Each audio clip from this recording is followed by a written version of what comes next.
Welcome to Black Hole Spoiler.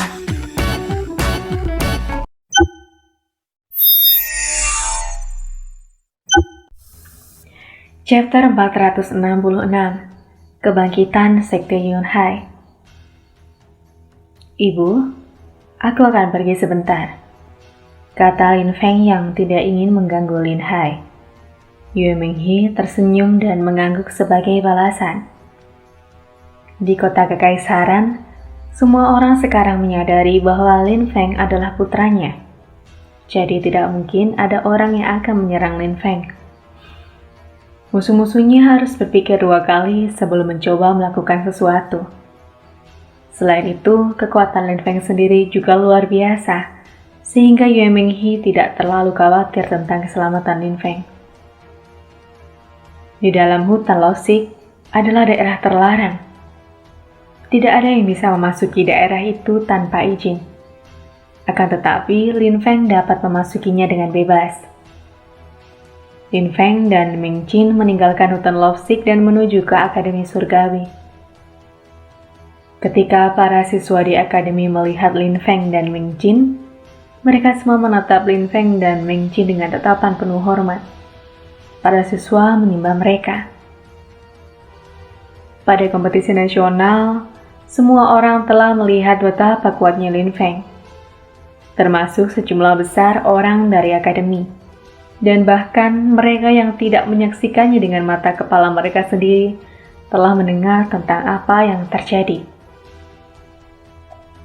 Banyak orang berpikir mereka adalah pasangan yang ditakdirkan.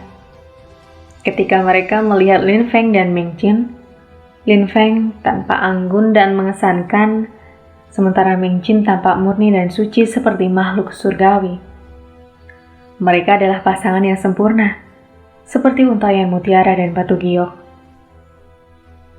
Para siswa di Akademi Surgawi berhenti melakukan apa yang mereka lakukan ketika mereka melihat Ming Jin dan Lin Feng, dan mulai mengikuti mereka, dan ini membuat Lin Feng tersenyum kecut, karena dia tidak terbiasa dengan orang-orang yang menyembahnya. Dia pergi ke tempat tinggal siswa militer dan bertemu dengan Tuan Chi dan Tuan Hu. Lan Jiao, Jing Yun, dan Yi Zui juga ada di sana ketika Lin Feng tiba. Selain itu, mereka sudah berteman dengan dua pria tua yang aneh. Apa yang mengganggu Lin Feng adalah bahwa dua orang tua itu terlalu santai dan hanya bermain catur. Jing Yun dan Yi Zui sedang mempersiapkan teh untuk mereka, dan Lan Jiao ada di sebelah orang-orang tua yang menonton mereka.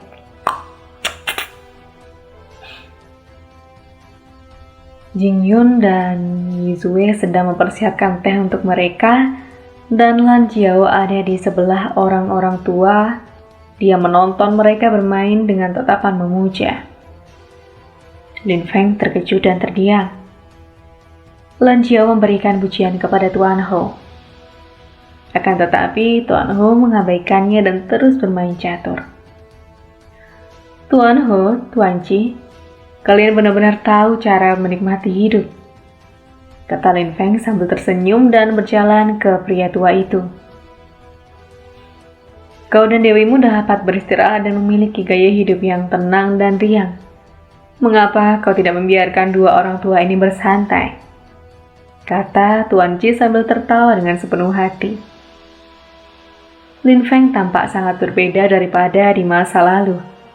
Ketika mereka memutuskan untuk mengikuti Lin Feng, ia masih sangat lemah dan masih memiliki suasana masa muda.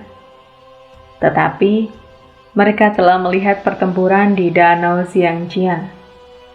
Kedua orang tua itu tahu bahwa Lin Feng sudah melampaui kekuatan mereka.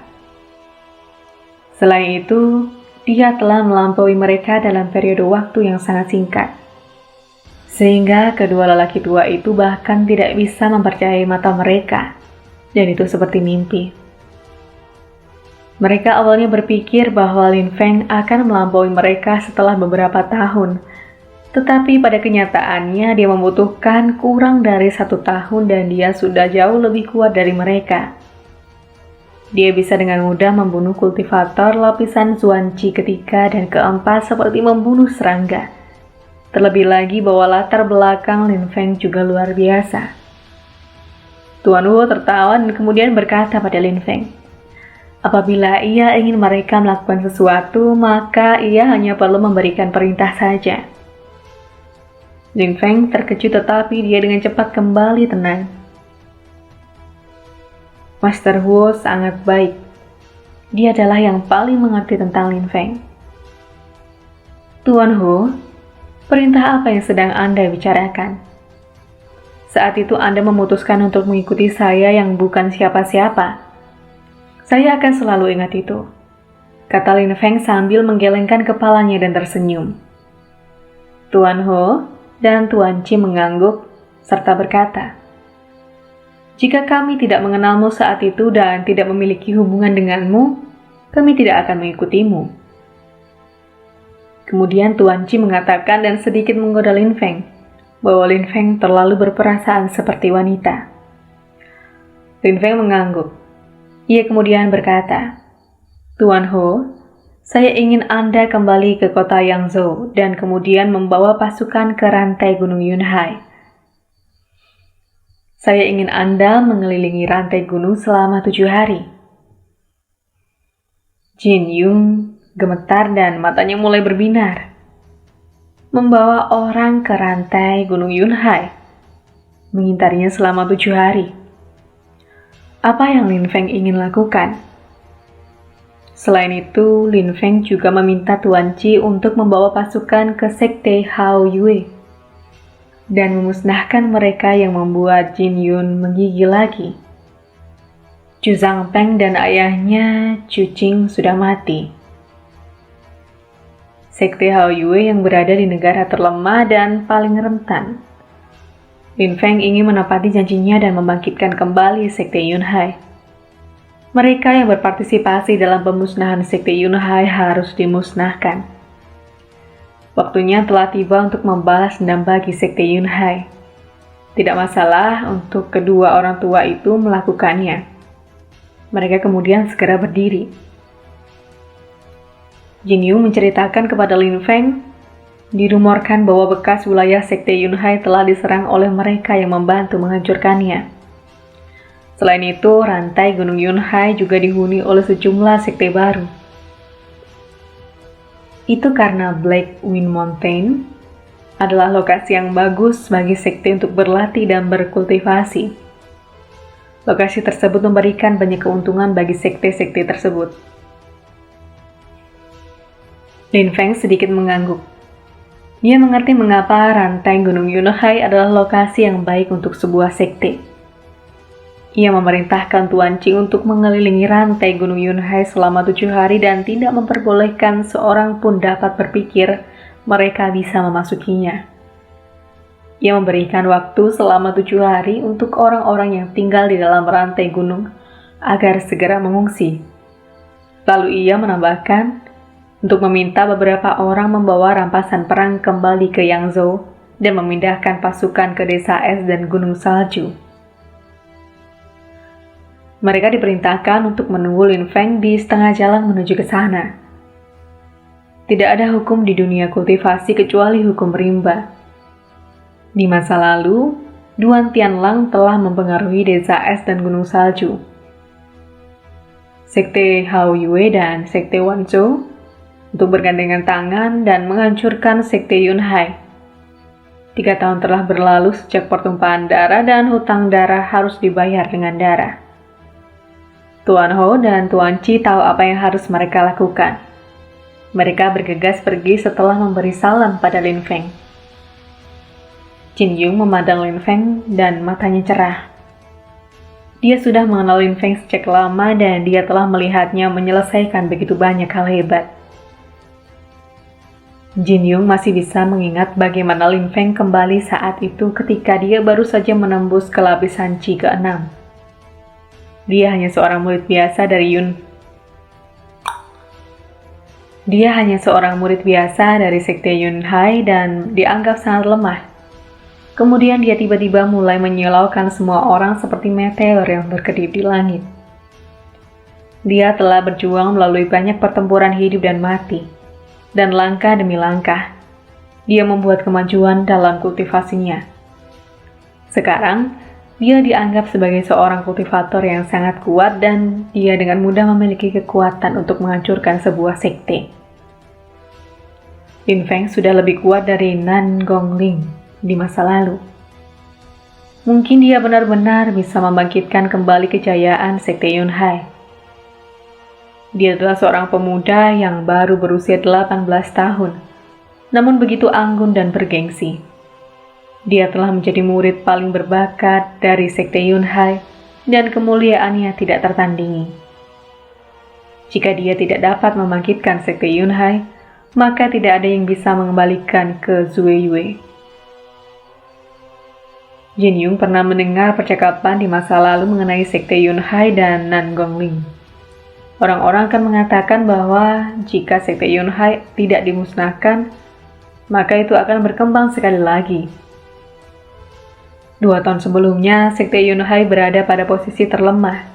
Itu adalah periode penurunan untuk sekte dan alasan mengapa mereka tidak bisa membela diri dari serangan. Pada akhirnya, Lin Feng selamat dan mewarisi sekte Yunhai. Kebangkitannya ada di tangannya. Lin Feng telah membuat janji dan ini adalah hal-hal yang perlu dia lakukan. Lin Feng, teriak Lan Jiao pada saat itu. Lin Feng menoleh dan melihat ke arahnya. Dia tampak seperti Sarah dengan kesedihan dan wajahnya menggerut. Lin Feng, aku akan pergi, kata Lan Jiao yang mengejutkan Lin Feng, tetapi dia segera mendapatkan kembali ketenangannya. Lan Jiao bukan temannya atau musuhnya. Dia telah menerimanya untuk pergi bersamanya karena Dream Pavilion telah dimusnahkan. Lan Jiao ingin terus hidup sehingga dia harus mengikuti Lin Feng. Sudah lama berlalu sejak peristiwa itu dan Lan Jiao ingin menjalani hidupnya sendiri. Ketika dia melihat Lin Feng tetap diam, dia melanjutkan. Orang-orang dari Cosmic Pavilion sudah berada di Zue Yue. Mereka berada di kota kekaisaran. Cosmic Pavilion. Lin Feng tertegun. Dream Pavilion adalah cabang dari Cosmic Pavilion yang merupakan kekuatan berpengaruh di kekaisaran Gunung Naga. Mereka sangat kuat, lebih dari pengaruh kecil di Zue Yue. Anehnya, mereka datang ke Zue Yue. Lan Jiao diperingatkan oleh Lin Feng. Meskipun dia tahu segalanya tentang apa yang terjadi di Sungai Surgawi, dia tidak harus memberitahu mereka tentang semua hal itu. Pangeran kedua Duan Wuya tidak boleh tersinggung dengan cara apapun. Sementara mereka berada di Zue Yue, Cosmic Pavilion tidak memiliki kekuatan untuk melukainya. Lin Feng dan Duan Wuya sering melakukan kontak. Lin Feng masih tidak mengerti mengapa Duan Wuya selalu bersikap sangat ramah padanya. Itu adalah hal yang sangat tidak terduga. Lin Feng benar-benar tidak mengerti Duan Wuya. Di Sungai Celestial, Duan Wuya bahkan berani menyerang Raja Ektoplasma yang jahat. Jika Lan Jiao ingin menggunakan kesempatan ini untuk menyerang Duan Wuya di Zue Yue, ia akan dibunuh dan Duan Wuya akan muncul tanpa terluka. Lan Jiao mengerti dan akan berpura-pura tidak mengetahui apa yang terjadi di Sungai Surgawi itu. Lan Jiao masih salah satu kenalannya, dan Lin Feng berharap tidak ada hal buruk yang terjadi padanya. Apakah ada sesuatu yang ingin kau ucapkan padaku? Tanya Lan Jiao sambil melihat ke arah Lin Feng dengan hangat dan ramah. Setelah diam beberapa detik, Lin Feng berkata, "Jaga dirimu baik-baik." "Tentu saja," kata Lan Jiao sambil tersenyum. Segera setelah itu, dia berbalik dan pergi. Dia tidak membawa apapun dan pergi dengan tangan kosong. Itulah cerita lanjutan dari Peerless Marshal of God. Nantikan kelanjutan cerita ini dengan cara subscribe dan tunggu kelanjutan ceritanya hanya di Black Hole Spoiler.